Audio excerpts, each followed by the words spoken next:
Hello friends, नमस्कार, आदाब, सत श्री अकाल। मैं अमित पांडे स्वागत करता हूं आपका इस क्लास में।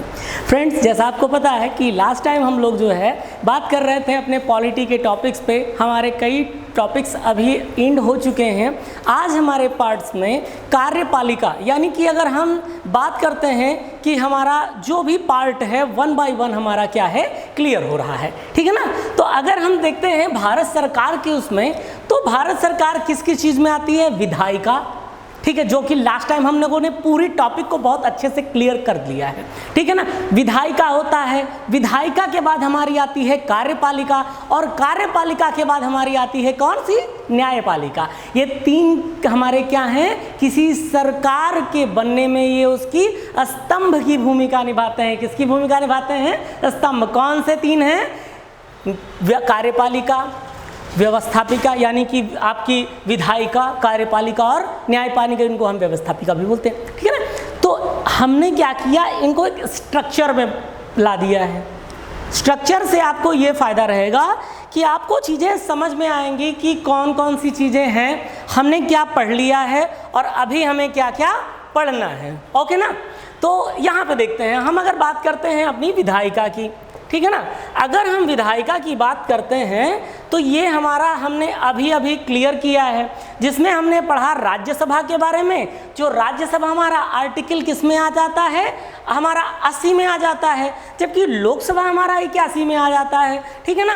अब वहीं हमने सारी चीज़ों को पढ़ा भी है, जिसमें हमने पढ़ा कि राज्यसभा हमारा उच्च सदन होता है, लोकसभा हमारा लोकप्रिय सदन होता है और निम्न सदन होता है।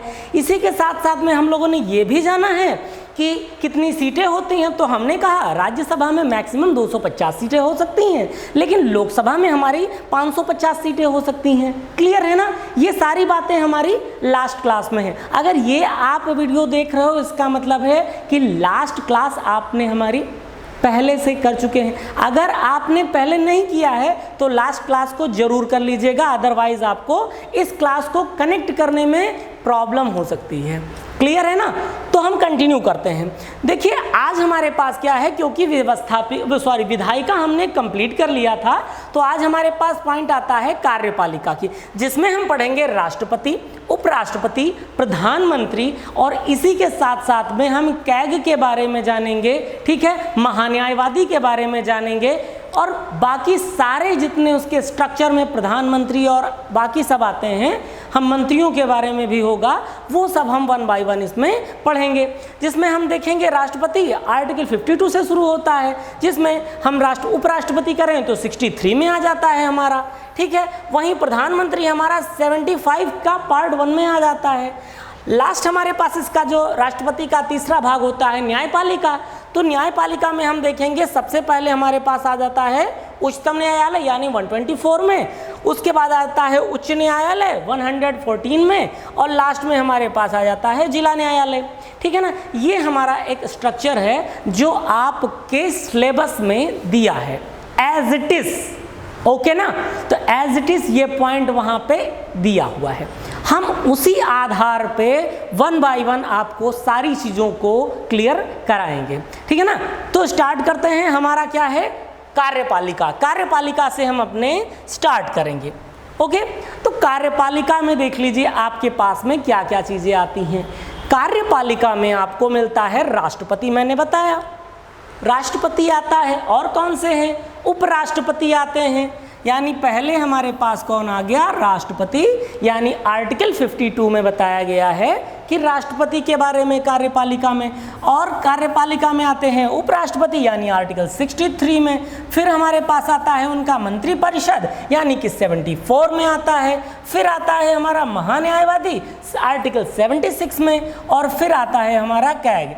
ये इतने पार्ट्स जो हैं इनको हम 1 बाय 1 करके बहुत डीप में बहुत अच्छे से पढ़ेंगे, ताकि क्वेश्चन एक भी आपका कहीं से बाहर ना छूटे। क्लियर है ना। तो देखते हैं, हम इनके बारे में थोड़ा सा जानते हैं। जैसे कि अगर हम बात कर लेते हैं कार्यपालिका के बारे में, तो राष्ट्रपति की जो कार्यपालिका शक्ति होती है, ठीक है ना।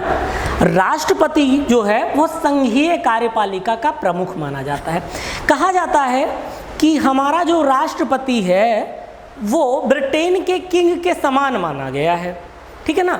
हमारा जो राष्ट्रपति है उसको ब्रिटेन के किंग के जैसा माना गया है। जैसे कि ये भी कहा जाता है कि स्टेटमेंट है, our king will be never wrong any matter any time any question.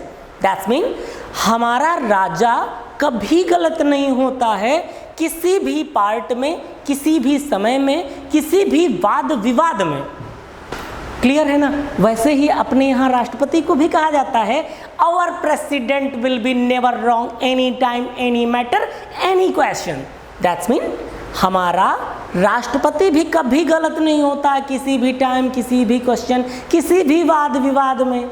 अब इसके दो अर्थ निकलते हैं, या तो ब्रिटेन का राजा और हमारा राष्ट्रपति कभी गलत डिसीजन लेता ही नहीं, या तो दूसरा अर्थ ये भी निकलता है कि वो स्वयं कभी कोई डिसीजन लेता ही नहीं। तो दूसरा अर्थ जो है इसका वो सही है कि राष्ट्रपति हमारा कभी कोई डायरेक्ट डिसीजन नहीं लेता है, क्योंकि हमारा राष्ट्रपति जो होता है वो क्या होता है, सिर्फ नाम मात्र का होता है कार्यपालिका का प्रमुख, जबकि जो वास्तविक शक्ति होती है वो किसके हाथ में होती है, मंत्री परिषद और प्रधानमंत्री के हाथ में। यानी कोई भी डिसीजन लेना होता है तो वो कौन डिसीजन लेता है, उस डिसीजन को लेता है प्रधानमंत्री और उसका मंत्री परिषद। क्लियर है। हमारा राष्ट्रपति क्या है, नाम मात्र का कार्यपालिका का प्रमुख है, लेकिन वास्तविक शक्ति किसके पास में है, तो वास्तविक शक्ति प्रधानमंत्री और उसके मंत्री परिषद के हाथ में है। अगर कभी कोई डिसीजन लेना है तो वो संसद में जाता है, संसद में प्रधानमंत्री और उसकी मंत्री परिषद पूरा डिसाइड करते हैं कि इस पक्ष में क्या होना चाहिए, क्या नहीं होना चाहिए। उसके बाद वो राष्ट्रपति के पास जाता है और राष्ट्रपति वही डिसीजन बोलते हैं जो प्रधानमंत्री और उसकी मंत्री परिषद ने सजेशन दिया है। क्लियर है ना। स्टेटमेंट भी वही लिखे हुए हैं। ये स्टेटमेंट मैं आपको लिख इसलिए देता हूँ ताकि आपके पास में ये पॉइंट जाए और आप इसको अपने पास रख के देख सको और अपने पास नोट्स के रूप में रखो, ठीक है ना। मैं बोल कर समझा रहा हूँ, चीज़ों को समझा दे रहा हूँ, लिखे हुए मैटर्स आपको PDF के रूप में मिलते हैं। क्लियर है। आइए हम आपके पॉइंट्स को भी देख लेते हैं। मैंने लिखा राष्ट्रपति संघीय कार्यपालिका का प्रमुख होता है। क्लियर। दूसरा मैंने कहा भारत में संघीय प्रणाली अपनाई जाने के कारण राष्ट्रपति कार्यपालिका का क्या है, नाम मात्र का प्रमुख होता है। मैंने बताया आपको नाम मात्र का प्रमुख होता है, जबकि वास्तविक की बात अगर करते हैं यानी रियलिटी में, तो इसका शक्ति किसके पास होता है, PM यानी कि प्राइम मिनिस्टर प्रधानमंत्री के पास, और किसके पास होता है, उसके मंत्री परिषद के पास में होता है। क्लियर है ना। हमने कहा कि राष्ट्रपति कार्यपालिका का प्रमुख माना गया है, ये बात एकदम सही है, ठीक है ना। लेकिन उसी बात को अगर हम दूसरे शब्दों में कहें तो कार्यपालिका का प्रमुख नाम मात्र का राष्ट्रपति होता है, बल्कि वास्तविक रूप से उसका प्रमुख कौन हो या वास्तविक शक्ति किसके पास होती है, तो प्रधानमंत्री और उसके मंत्रिपरिषद के पास होती है। क्लियर है ना, कोई डाउट नहीं। ओके, चलिए आगे हम देखते हैं। अगला पॉइंट हमारे पास आ जाता है राष्ट्रपति, जिनके बारे में हमको बहुत विधिवत जानकारी लेनी है कि राष्ट्रपति हमारा क्या क्या करता है, राष्ट्रपति हमारा क्या डिसीजन ले सकता है, क्या उसका अधिकार क्षेत्र होता है, कब उसके वेतन की बात कही गई है, कब उसका निर्वाचन होता है, सब की बात को हम 1 बाय 1 करते चलेंगे, ठीक है ना। तो पहले हम देखते हैं यहाँ पे, पहला है, मैंने एक शॉर्टकट क्रिएट किया है जो कि शायद आप लोगों को काफ़ी बेहतर से समझ में आ जाएगा और याद करने के लिए आपके लिए रामबाण साबित होगा, ठीक है ना। आपके लिए ये रामबाण साबित होने वाला है।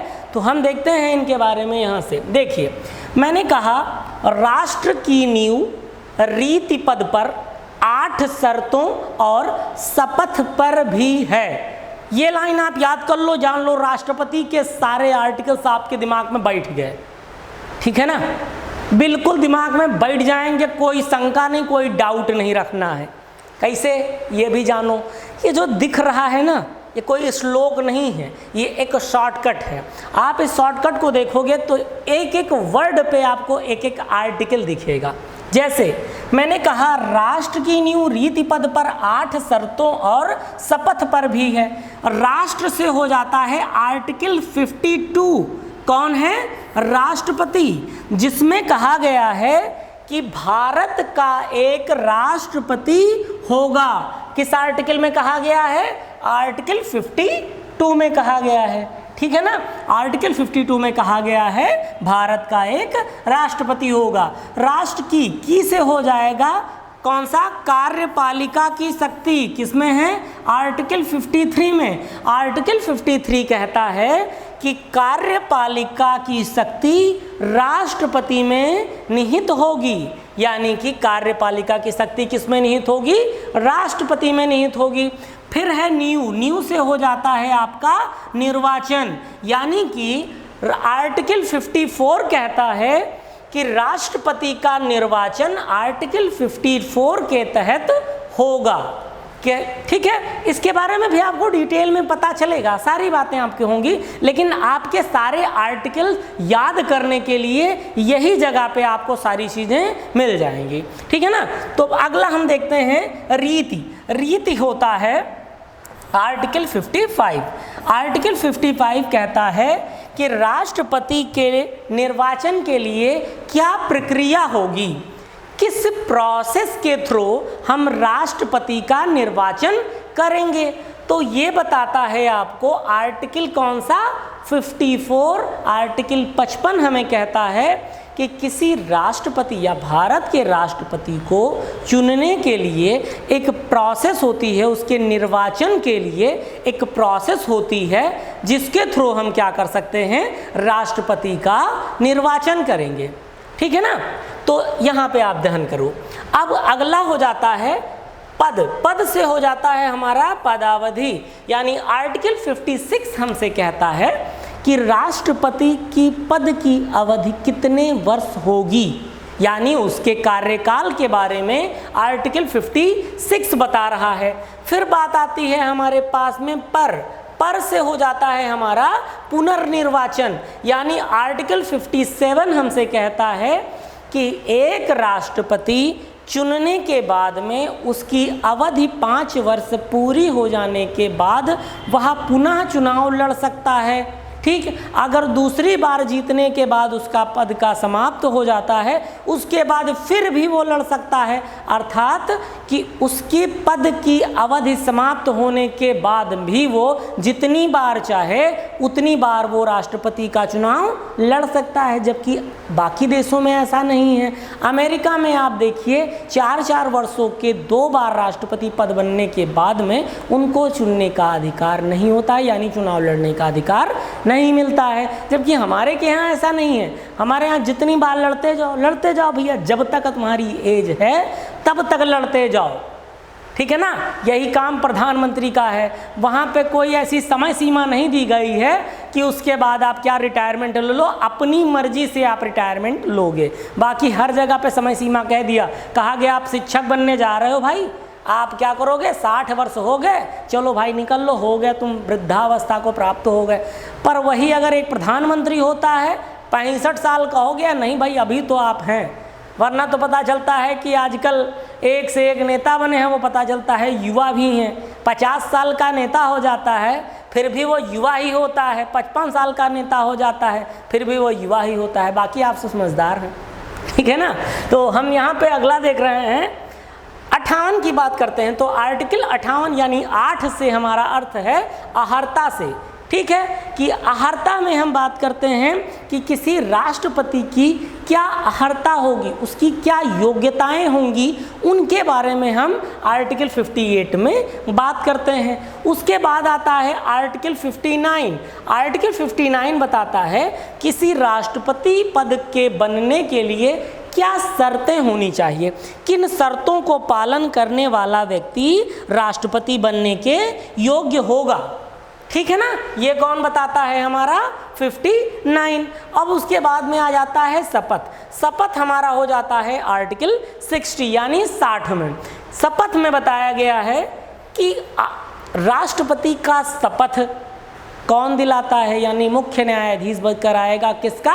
सुप्रीम कोर्ट का मुख्य न्यायाधीश कराएगा।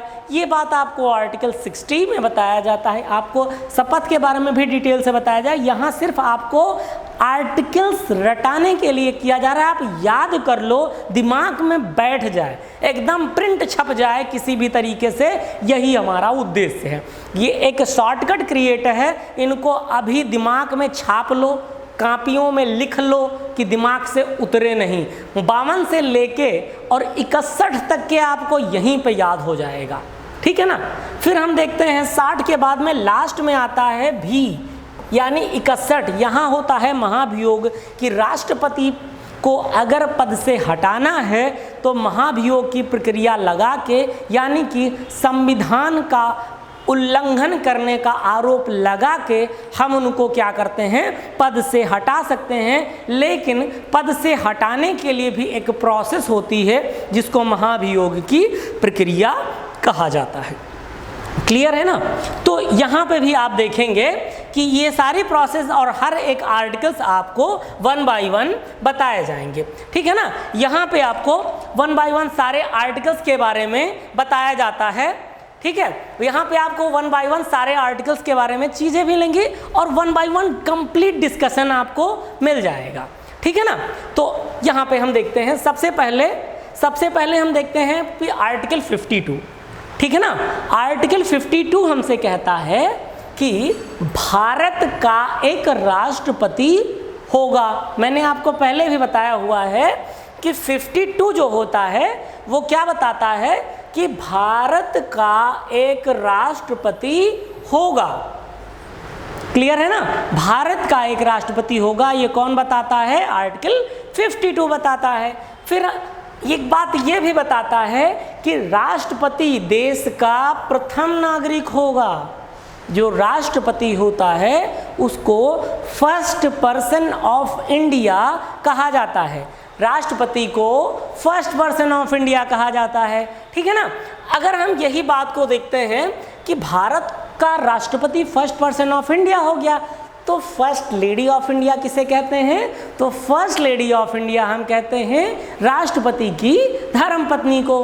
क्लियर है ना। अगला पॉइंट हम यहीं पे देखेंगे आर्टिकल 53 में। ओके,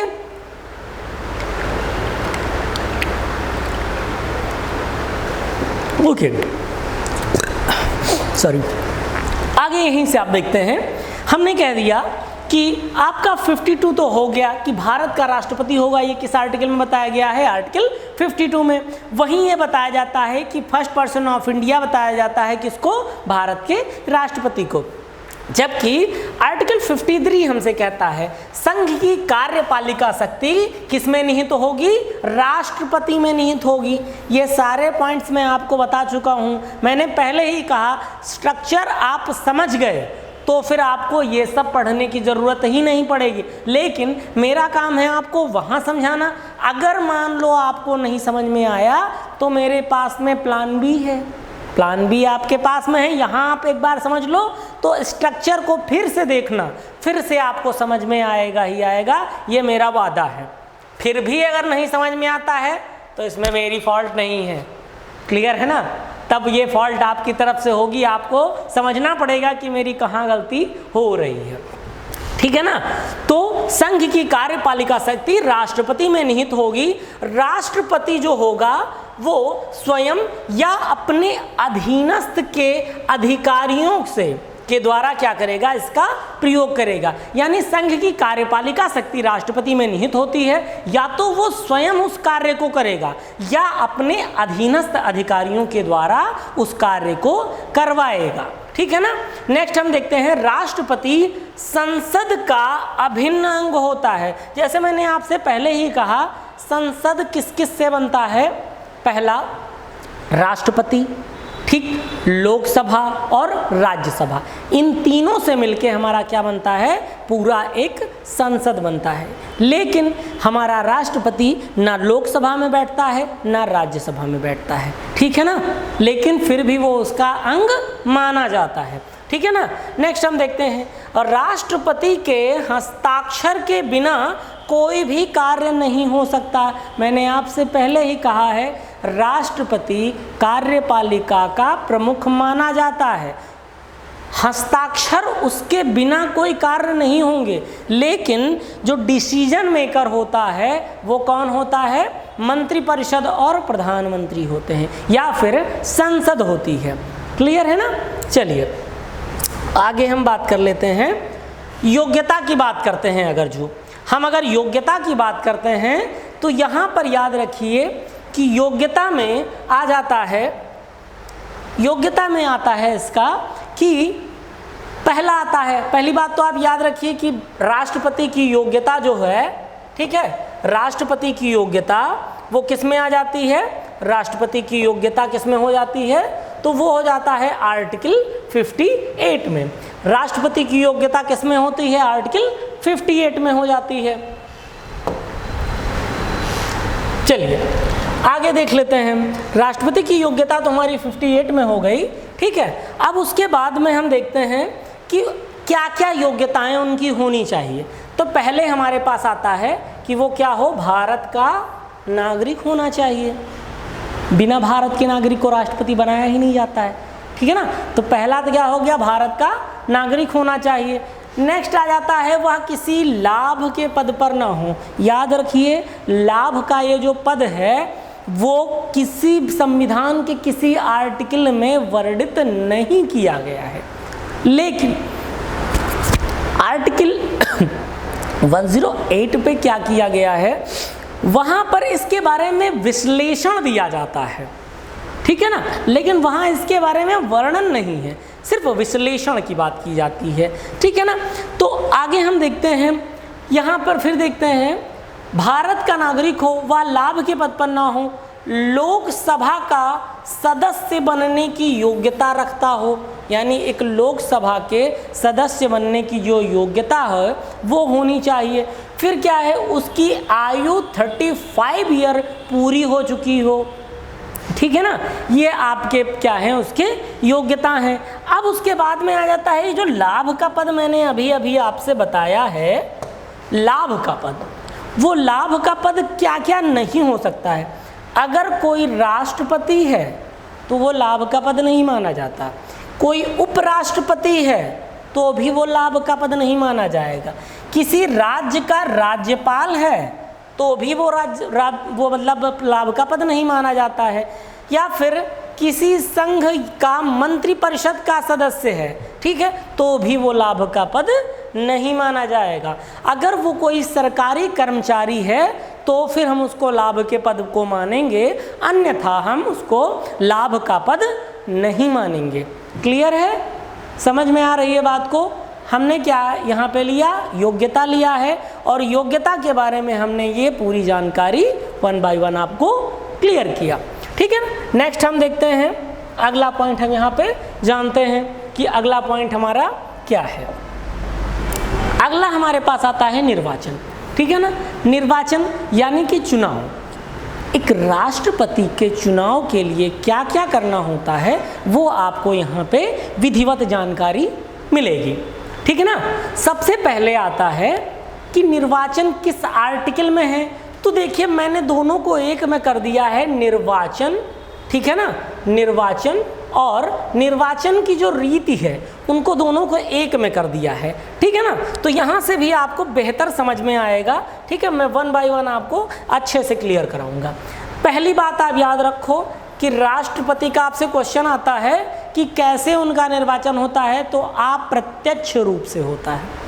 अप्रत्यक्ष रूप से हमारा आशय ये है कि जनता डायरेक्ट उनका चुनाव नहीं करती है, बल्कि हमारे द्वारा चुने गए जो लोग हैं, जो सदस्य हैं, वो जाकर और फिर वहाँ पर राष्ट्रपति का चुनाव करते हैं। मतलब मैंने किसी को चुनकर भेज दिया और वो मेरा प्रतिनिधि बनकर राष्ट्रपति का चुनाव कर रहा है, ठीक है ना। अब इनमें कौन कौन से लोग इसके चुनाव में भाग लेते हैं? तो पहले आता है संसद के दोनों सदनों के निर्वाचित सदस्य। याद रखिए, मनोनीत सदस्य राष्ट्रपति का चुनाव नहीं कर सकते हैं, ठीक है ना।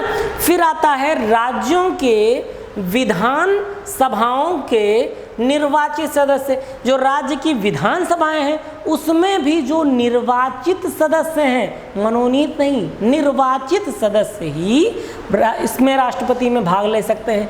साथ ही साथ में आर्टिकल 70वें संविधान संशोधन 1992 के द्वारा दिल्ली और पुदुचेरी की विधान सभाओं के जो सदस्य हैं, निर्वाचित सदस्य, वो भी भाग लेते हैं। ठीक है ना।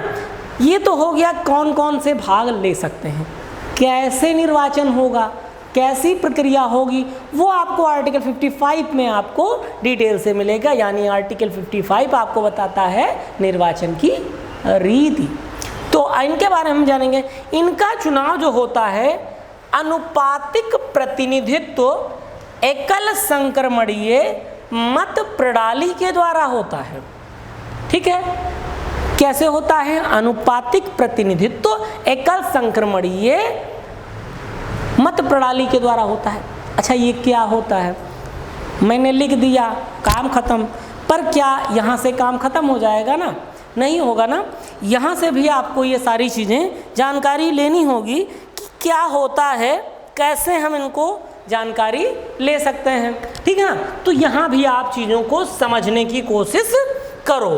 ठीक है ना। ये आप यहाँ पे एक बार जानकारी ले लो कि क्या होता है।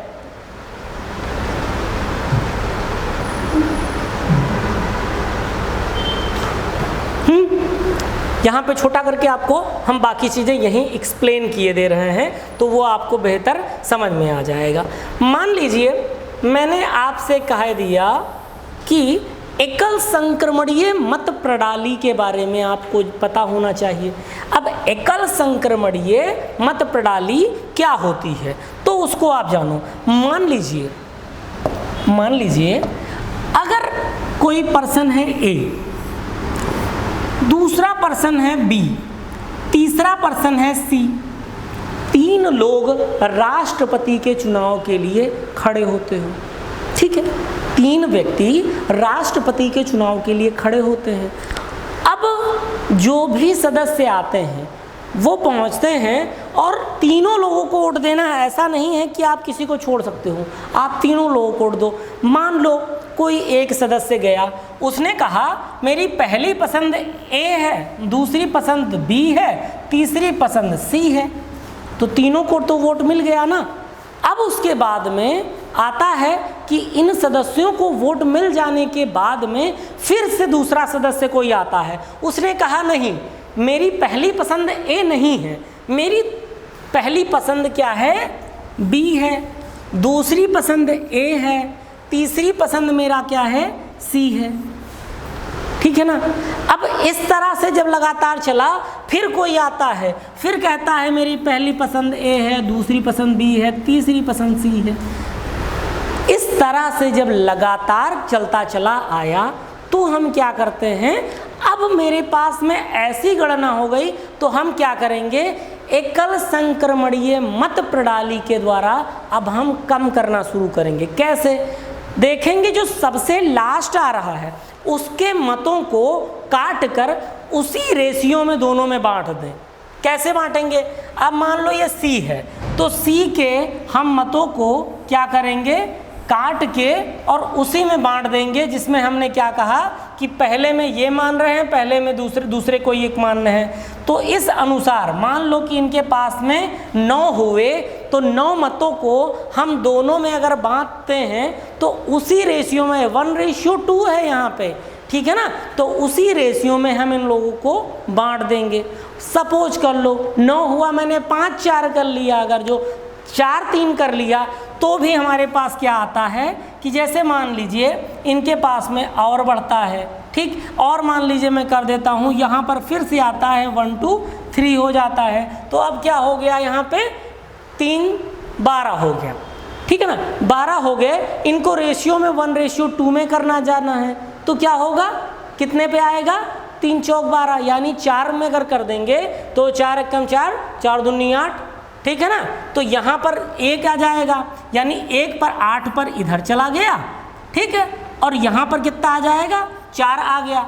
अब इस तरह से जो रेशियो बन गया हमारा, अब मत प्रणाली यही है, मत प्रणाली हमारी यही है कि परसेंट में ये आया हुआ है, लेकिन इनकी संख्या जो होगी यहीं पर अब बढ़ जाएगी। तो हमारे पास जो C होगा वो तो गायब हो जाएगा, जो C होगा वो तो हमारा क्या हो जाएगा, गायब हो जाएगा। और इन दोनों में हमारे पास में क्या होगा, हमारा इनके पास में अंक हमारे जुड़ते चले जाएंगे।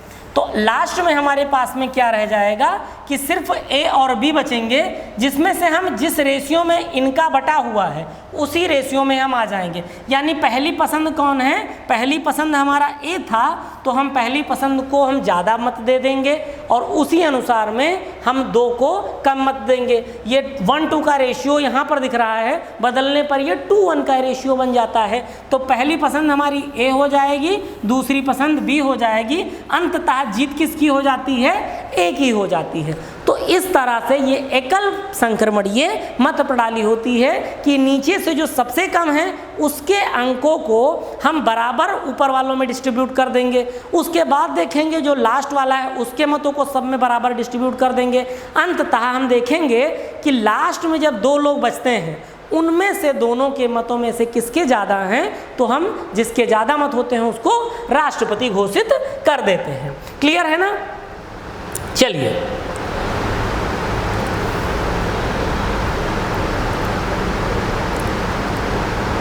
चलिए यहाँ से आपको ये हो गया।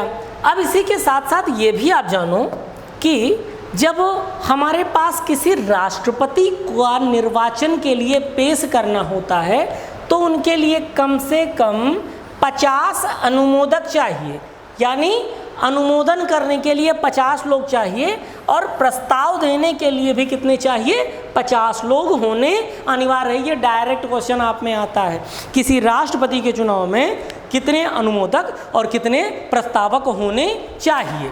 क्लियर है ना। तो कितने होने चाहिए, 50 अनुमोदक 50 प्रस्तावक, दोनों 50-50 होने अनिवार्य हैं। क्लियर है। चलिए आगे हम देख लेते हैं। अगला देखिए, अगला हमारे पास में आ जाता है कि शपथ या कार्यकाल की हम बात करते हैं। तो इनके कार्यकाल में जो होता है आर्टिकल 56 इनके कार्यकाल के बारे में बताता है। और आर्टिकल 56 जो है हमारा आर्टिकल 56, इसमें बताया जाता है शपथ ग्रहण की तारीख से 5 वर्ष, यानी 5 वर्ष तो वो राज्य शासन करेगा, यानी कार्यकाल जो राष्ट्रपति का होगा वो तो 5 वर्ष होगा। लेकिन ये कब से होगा, ये होगा जिस दिन उसने शपथ ग्रहण कर लिया कि मैं इस देश के राष्ट्रपति पद की शपथ ग्रहण करता हूँ, उस दिन से लेके 5 वर्षों तक वो शासन करेगा, उस पद पर आसीन रहेगा। ठीक है ना। फिर आता है इससे पहले चाहे तो वह किसको, उपराष्ट्रपति को, यानी कि वाइस प्रेसिडेंट को अपना त्याग पत्र देकर, अपना त्याग पत्र या रेजिग्नेशन देकर वो क्या कर सकता है, पद को छोड़ सकता है। यानी कि त्याग पत्र देकर भी वो अपने पद को छोड़ सकता है। नेक्स्ट पॉइंट इसमें आता है कि अगर ऐसा ना हो, संविधान का उल्लंघन अगर वो करता है राष्ट्रपति, तो उस पर महाभियोग की प्रक्रिया के द्वारा उसे हटाया जा सकता है। किस आर्टिकल के थ्रू, आर्टिकल 61 के थ्रू। क्लियर है ना। पुनर्निर्वाचन अगर आता है इसमें कि आर्टिकल 57 आता है इसमें पुनर्निर्वाचन की प्रक्रिया, यानी मैं आपको पहले ही बता चुका हूँ कि एक बार अगर कोई राष्ट्रपति बन चुका है तो वो दोबारा जितनी बार उसका मन चाहे तब तक वो बन सकता है। यानी एक बार उसका कार्यकाल 5 वर्ष पूरा हो चुका है, वो पुनः राष्ट्रपति बनेगा, फिर बनेगा जब तक उसकी इच्छा चाहे तब तक, जब तक वो जीवित है तब तक वो राष्ट्रपति बन सकता है। इसकी कोई समय सीमा नहीं है, यानी उसका कोई भी ऐसा नहीं किया कि इस समय के बाद में आप 60 वर्ष बीत गए या 70 वर्ष के हो गए तो अब आप नहीं लड़ सकते हैं, कोई क्राइटेरिया निर्धारित नहीं है। पुनर्निर्वाचन आर्टिकल 57 में कहता है राष्ट्रपति का पद रिक्त होने के दशा में 6 माह के भीतर, यानी 6 मंथ के अंदर ही निर्वाचन होना क्या है, अनिवार्य है। ठीक है, ये अनिवार्य बताया गया है। दूसरी बात, एक बार राष्ट्रपति बनने के बाद वह पुनः राष्ट्रपति का चुनाव लड़ सकता है। ठीक, कब तक लड़ सकता है? जब तक वो जीवित है। ठीक है ना, इसमें रिटायरमेंट की कोई सीमा नहीं होती। रिटायरमेंट खाली सरकारी कर्मचारियों के लिए है। ये जब बनाए गए नियम तो नेताओं ने अपने लिए सबसे पहले संजो लिया कि भैया ऐसा है, अपने लिए सारा काम करना है, बाकियों के लिए नहीं सोचना है। ठीक है ना, तो ये अपने लिए सोचते गए हैं, दूसरे का कोई बवाल इन्होंने नहीं पाला है। नेक्स्ट देखते हैं हम यहाँ पे। ठीक है, अगला देखते हैं शपथ ग्रहण। राष्ट्रपति के शपथ के बारे में अगर हम बात करते हैं तो इनका शपथ ग्रहण कैसे होता है, हम यहाँ पर जानकारी लेंगे कि शपथ ग्रहण इनका कैसे होता है, कैसे एक राष्ट्रपति अपने पद और इसी के साथ साथ पद की गोपनीयता की शपथ लेता है। अब हम यहाँ पे ये भी जानेंगे पद की शपथ क्या होती है, उसकी गोपनीयता की शपथ क्या होती है। क्लियर है ना, तो यहाँ पर हम स्टार्ट करते हैं कि जो शपथ है वो किस आर्टिकल में है? आर्टिकल 60 के अंतर्गत है। ठीक है, आर्टिकल 60 के अंतर्गत क्या है, उनके शपथ के बारे में बताया गया है। राष्ट्रपति का जो शपथ होता है वो कौन दिलाता है? सर्वोच्च न्यायालय का मुख्य न्यायाधीश, यानी सुप्रीम कोर्ट का चीफ जस्टिस जो होता है वो क्या दिलाता है? इसकी शपथ दिलाता है। क्लियर है ना। और अगर मान लो किसी दशा में मुख्य न्यायाधीश नहीं है, अनुपस्थित है, तो उस दशा में कौन कराएगा न्यायाधीश के उसकी राष्ट्रपति की शपथ को? जो भी सुप्रीम कोर्ट का वरिष्ठतम न्यायाधीश है। कौन है? सुप्रीम कोर्ट का वरिष्ठतम न्यायाधीश है, वो कराएगा इसकी शपथ। देखिए लिखा, उनकी अनुपस्थिति में उच्चतम न्यायालय का वरिष्ठतम न्यायाधीश राष्ट्रपति की क्या कराएगा? राष्ट्रपति को पद और गोपनीयता की शपथ दिलाता है। अब ये भी जानो पद की गोपनीयता की शपथ क्या होती है। पद की शपथ हुआ, मैं ये फला नाम राष्ट्रपति पद की शपथ ग्रहण करता हूँ कि मैं संविधान के दिए हुए सारे कार्यों का निर्वहन करूंगा, समग्र रूप से कार्य करूंगा। लेकिन गोपनीयता की शपथ भी यही होती है कि जो भी हमारे देश की गोपनीय शक्तियां हैं उनके बारे में हम संजो के रखेंगे, उसकी गोपनीयता सदा बनी रहेगी। ये भी यहीं पे शपथ ग्रहण कराया जाता है। तो पद और उसकी गोपनीयता की शपथ दोनों ही ग्रहण कराई जाती हैं। अब अगर यहीं पे बात कर लेते हैं हम वेतन के बारे में, तो राष्ट्रपति का वेतन क्या होता है? 5 लाख रुपए। ये 5 लाख रुपए राष्ट्रपति का वेतन होता है, जो कि क्या होता है? सभी करों से मुक्त माना गया है। ठीक है ना, जो राष्ट्रपति का वेतन होता है ये सभी करों से मुक्त होता है। ठीक है ना, किसी भी तरह का उन्हें कोई टैक्स नहीं देना है। और एक बात, जो ये वेतन शब्द किया है, ये वेतन हम राष्ट्रपति के लिए यूज नहीं करते हैं, बल्कि हम उनके लिए क्या कहते हैं? इमोलमेंट्स। इमोलमेंट्स का मतलब है उपलब्धियां। ये सब कुछ जो दिया जा रहा है वो राष्ट्रपति को उनकी उपलब्धि के रूप में दिया जाता है, ना कि वेतन के लिए। अब कह दो क्यों सर, ऐसा क्यों है? वेतन तो इनको मिल रहा है, वो भी अच्छा खासा बढ़िया 5 लाख का वेतन मिल रहा है। अरे भैया ये बताओ, कभी किसी राजा को क्या हमने आज तक वेतन देते सुना है? नहीं ना। क्या ब्रिटेन के राजा को कभी वेतन पाते सुना है? नहीं ना। तो हमारा राष्ट्रपति एज ए किंग है हमारे यहाँ पे, तो हम उसको उपलब्धियाँ शब्द दे के उसको हम वेतन देते हैं कि ये इनकी उपलब्धियाँ इनको दी जा रही हैं। क्लियर है ना। चलिए आगे में हम देख लेते हैं अगला पॉइंट। यहाँ पे देखिए, यहाँ से हम इनके निषेधाधिकार के बारे में जानेंगे। ठीक है ना, निषेधाधिकार इनको कौन कौन से निषेधाधिकार हैं, इनके 3 निषेधाधिकारों के बारे में हम 1 बाय 1 क्लियरिटी के साथ समझेंगे। ठीक है, जो कि हम आपको नेक्स्ट क्लास में इससे बेहतरीन तरीके से बताएंगे। सारी चीज़ें 1 बाय 1 एकदम से क्लियर हो जाएं, ऐसे पॉइंट्स आपके पास में लेके आएंगे। उम्मीद करता हूँ कि क्लास आपको अच्छे से समझ में आ रही होगी। अगर कोई भी पॉइंट आपको नहीं समझ में आ रहा है तो कमेंट बॉक्स है ना, बताओ वहाँ पे क्या क्या नहीं समझ में आ रहा है, क्या कमियाँ नज़र आ रही हैं, क्या पॉइंट नहीं समझ में आ रहे हैं, बताओ, मुझे भी समझ में आएगा। अगर कोई बदलाव होना चाहते हैं, कुछ चाहते हैं कि हाँ इसमें करेक्शन होना चाहिए, तो सुझाव भी आप कमेंट बॉक्स में दे सकते हैं। तब तक के लिए नेक्स्ट क्लास में मिलते हैं, तब तक के लिए नमस्कार, जय हिंद।